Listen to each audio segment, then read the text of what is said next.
स्वागत है आप सबका विनर्स क्लासेज में। आज अपने इस वीडियो में उपसर्ग के बारे में चर्चा करेंगे। ये एकमात्र ऐसा टॉपिक है जो हिंदी में अपन 6th क्लास से 12th क्लास से आ रहे हैं कंपटीशन एग्जाम में भी, और ये सबसे सरल टॉपिक माना जाता है हिंदी का।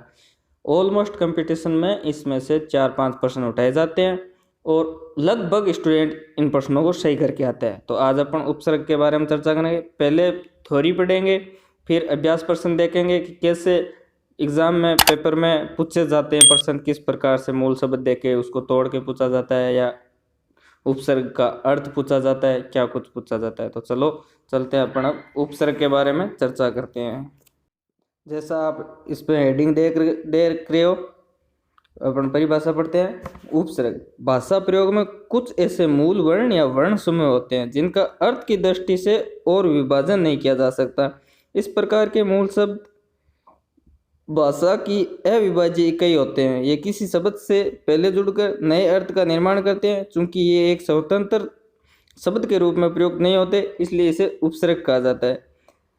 उपसर्ग जैसे मैं सरल भाषा में बताऊं, उपसर्ग वह होते हैं जो मूल शब्द के आगे जुड़ के उस पूरे शब्द का अर्थ परिवर्तन कर देते हैं या उस पूरे शब्द की विशेषता बताते हैं, अपन उसको उपसर्ग कहते हैं। उपसर्ग में अपने खुद के अर्थ होते हैं और उपसर्ग में आप ध्यान रखना संधि के सारे नियम लागू होते हैं।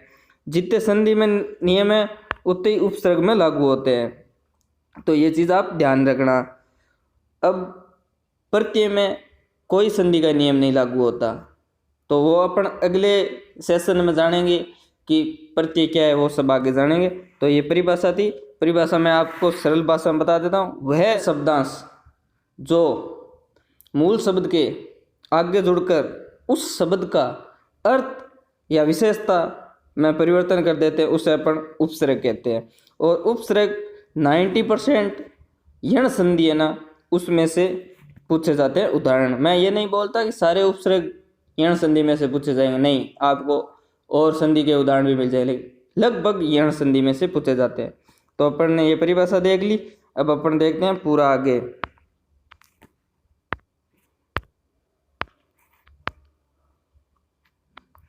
उपसर्ग वह शब्दांश होते हैं जो शब्द के पहले जुड़कर शब्द का अर्थ बदल देते हैं। ये मैंने आपको पहले बता दिया। उपसर्ग शब्द उप प्लस सर्ग इन दो शब्दों के मेल से बना है, जिसे सर्ग मूल शब्द है जिसका अर्थ है जोड़ना या निर्माण करना, जैसे उप प्लस आर उपहार। अब अपन उपसर्ग के भेद देखते हैं। उपसर्ग के भेद हिंदी भाषा में मुख्यतः 3 प्रकार के उपसर्ग प्रचलित है। ये आपने पढ़ा ही होगा, नहीं पढ़ा तो फिर आज जान लो कौन कौन से हैं। पहला है संस्कृत के उपसर्ग, हिंदी के उपसर्ग, उर्दू विदेशी भाषा के उपसर्ग। संस्कृत के उपसर्ग है वो फिक्स है, वो आपको याद करना है, उसके अर्थ याद करने, तभी आप संस्कृत के उपसर्ग ही कर पाओगे और आपको संधि का थोड़ा ज्ञान होना चाहिए। और लगभग क्वेश्चन संस्कृत के उपसर्ग में से उठाए जाते हैं। हिंदी के उपसर्ग, उर्दू विदेशी, इनमें से बहुत कम क्वेश्चन आने के चांस रहते हैं। ऑलमोस्ट संस्कृत के उपसर्ग, और ये फिक्स है, उनको आप याद करो, अर्थ आपको याद होना चाहिए। तो अब अपना देखते हैं संस्कृत के उपसर्ग कौन कौन से होते हैं। संस्कृत के सभी उपसर्ग तत्सम शब्दों के साथ हिंदी में प्रयुक्त होते हैं, जैसे अति, अधि, अनु, अप आदि। ये सब उपसर्ग है। फिर अपन देखेंगे उसके अर्थ क्या है, फिर उसके अपन शब्द देखेंगे। तो अब चलो चलते हैं आगे, देखते हैं उपसर्ग और उसके अर्थ। पहला उपसर्ग है, मैं कर्मक संख्या बार बार नहीं बोलूँगा, सीधा उपसर्ग, अर्थ और शब्द बोलूँगा। तो आप पहला उपसर्ग देखें, अति। उसका अर्थ है ऊपर, अधिक, परे। शब्द अतिप्रिय, अतिरिक्त, अत्यधिक, अतीन्द्रिय, अतिसार। अधि अंतर्गत, प्रधान, अधिकार, अधिशेष, अधिकरण, अधिष्ठा। अनु सादृश्य, पीछे, अनुकरण, अनुसंधान, अनुयायी, अनुग्रह, अनुज।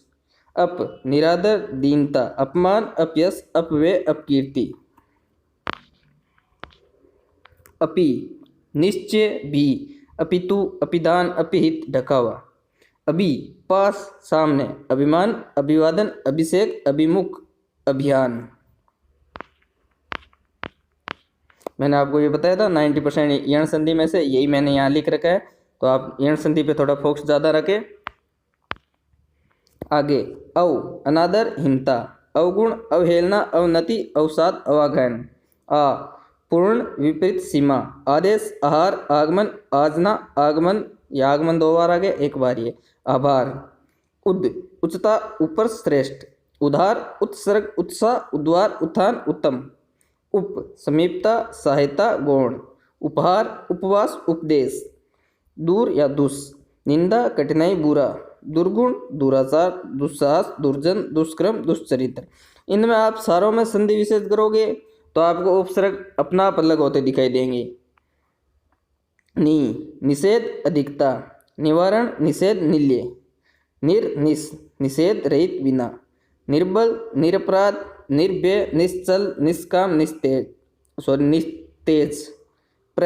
अधिक, आगे, ऊपर, प्रहार, प्रबल, प्रयोग, आगे, प्रति, समानता, प्रत्येक, प्रतिवर्ष, प्रतिवाद, प्रतिध्वनि, परा, विपरीत, उल्टा, पीछे, पराज्य, पराधीन, पराकाष्ठा, परि, चारों ओर, परिवर्तन, परिक्रमा, पर्यावरण, सम, पूर्णता, सुंदर, संयोग, समान, संसार, सु, शुभ, अच्छा, सहज, सुयोग, सुलभ, सुगम, विशेष, अभाव, विदेश, विहीन, विभाग, सौ, अपना, निजी, स्वतंत्र, स्वदेश, स्वार्थ। ये सब जो अपन देखें ये संस्कृत के उपसर्ग थे, ये उदाहरण थे। आप इनको अच्छे से याद करें और लगभग इसमें से क्वेश्चन उठाए जाते हैं। बाकी क्वेश्चन अपन लास्ट में अभ्यास प्रश्न में देख ही लेंगे।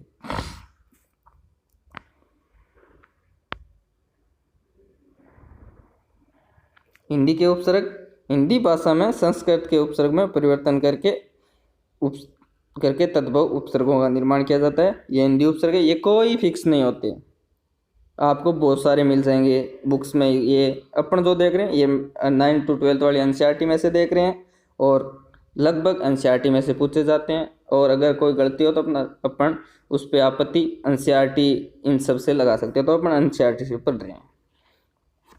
अब उपसर्ग देखते हैं। दूसरा है हिंदी के उपसर्ग है, परिभाषा अपने देख ली। अब उसके कुछ उदाहरण है वो अपन देख लेते हैं।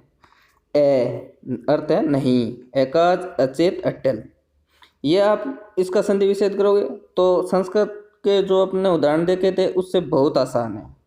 ए प्लस काज, जो काम का नहीं, एकाज, अचेत, अटल। इसमें आपको ए बोलने में भी अलग लग रहा है तो आप आसानी से कर सकते हो इसको। तो ऊंचा, उछालना, उतारना, उजड़ना, बुरा, नीचे, अवगुण, अवगट, अवसर, बिना, अनपढ़, अनदेखा, अनमोल, आधा, अधमरा, अधखिला, अधपका, अध नीचे, अधोगति, अधोमुख, अधोगत,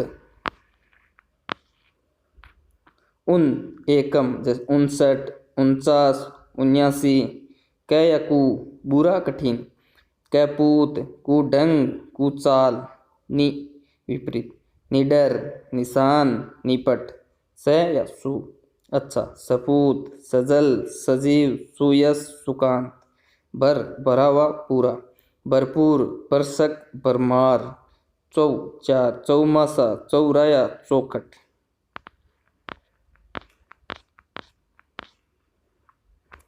तीन, तिरंगा, तिपाई, तिमाही, 2, दुनाली, दुरंगा, दुमुहा, पर, दूसरा, परहित, परसुख, परकाज, बिन, निषेध, अभाव, बिन देखा, बिन खाया, बिन ब्याया, चिर सदैव, चिरकाल, चिरजीवी, चिर परिचित, बहु, ज्यादा, अधिक, बहुमूल्य, बहुमत, बहुवचन, सह, साथ, सहचर, सहगामी, सहयोग, स्व, अपना, स्वदेश, स्वराज, स्वभाव।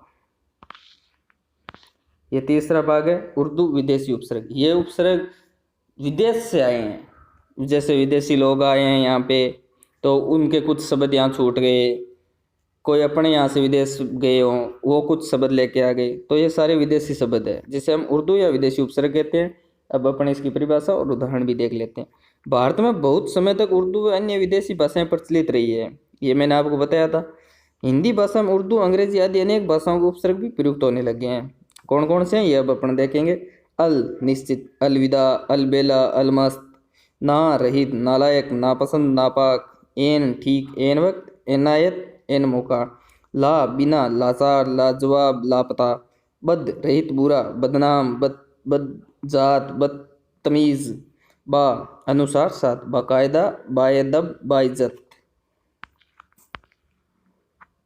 गैर रहित बिन, गैर हाजिर, गैर कानूनी, गैर मुल्क, खुश अच्छा, खुश मिजाज, खुश किस्मत, खुश खबरी, कम थोड़ा, कमज़ोर, कम सीन, कम वक्त, हम साथ, हमदम, हम सफ़र, हम रहा, बिला बिना, बिला वजह, बिला शक, बिला कसूर, बे अभाव, बेचारा, बेहद, बेचैन, दर में, दरअसल, दरकार, दरवेश, हर प्रत्येक, हर घड़ी, हर वर्ष, हर रोज,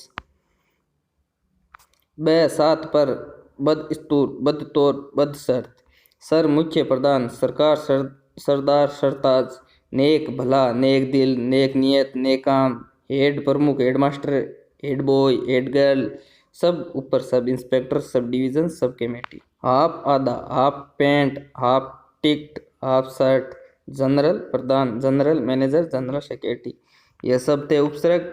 ये अपन ने अभी देखे हैं उपसर्ग कितने प्रकार के होते हैं, क्या परिभाषाएं थी, क्या उदाहरण थे, ये सब देख लिए।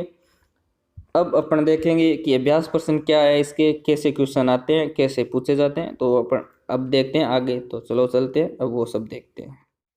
तो अब अपन ये देख रहे हैं उपसर्ग, उसके अभ्यास प्रश्न देख रहे हैं। अगर आपको मेरा सेशन अच्छा लगे तो आप इसे लाइक शेयर सब्सक्राइब जरूर करें, और आप मेरे टेलीग्राम पे भी जाकर जुड़ सकते हैं, जहां उसका लिंक आपको डिस्क्रिप्शन में मिल जाएगा। वहां आपको शाम को 8 बजे प्रत्येक दिन क्विज मिलती है, क्विज चलती है, जहां आप अपनी तैयारी को जान सकते हैं। तो अब चलो चलते हैं, अपन अब अभ्यास प्रश्न देखते हैं इसका उपसर्ग के।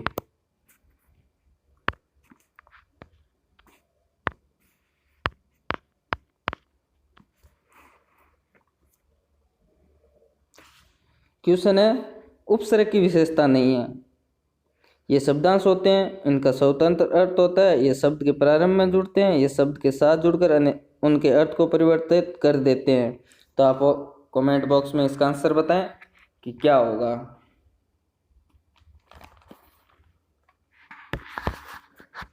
तो इसका आंसर होगा इनका स्वतंत्र अर्थ होता है। अगला क्वेश्चन है, सुपरिचित शब्द में कितने उपसर्ग है? 2, 1, 3, 4। कमेंट बॉक्स में बताएं कितने हैं। तो इसका 2 होगा। उपलम शब्द में प्रयुक्त उपसर्ग है उप प्लस आ, उपा, इनमें से कोई नहीं। तो आप कमेंट बॉक्स में बताएं इसका उप प्लस आ। अपिदान शब्द में मूल शब्द और उपसर्ग है, तो आप देखें कौन से है। इसमें होगा अपि प्लस दान। आगे निम्नलिखित में से किस शब्द में एक से अधिक उपसर्ग है? ऑप्शन आप देखें, इसका आंसर होगा संविधान। गुण शब्द में कौन सा उपसर्ग जोड़ने पर उस शब्द का अर्थ विपरीत हो जाता है? तो आप इसमें से उपसर्ग हैं ये सारे, देखें कौन सा होगा। तो इसका अव होगा। गुण शब्द में ऐसा उपसर्ग अव होगा जिसे अवगुण कहते हैं। एक शब्द में एक उपसर्ग मिल सकता है आपको, 2 उपसर्ग मिल सकते हैं। ज़्यादातर बच्चे सोचते होंगे सर 2 ही उपसर्ग, नहीं, ऐसे भी शब्द है जिसके 3 उपसर्ग मिलते हैं। तो आपको मेन संधि विच्छेद आना चाहिए, जिससे आप उसका पता लगा सकते हो कि इसमें कितने उपसर्ग है, क्या मूल अर्थ है। तो अब मैं आपको ऐसे 2 शब्द दूंगा जिसको आप कमेंट में मुझे बताएंगे कि उसमें कितने उपसर्ग हैं और उसका मूल शब्द क्या है। तो अब देख लें 2 शब्द। एक है दुर्व्यवहार,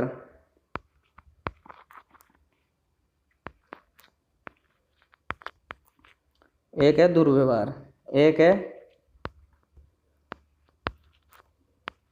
अव्यवस्था। ये 2 शब्द मैंने आपको बताए हैं। आप कमेंट में बताएं कि सर इसमें इतने उपसर्ग होंगे और इसका ये मूल शब्द होगा।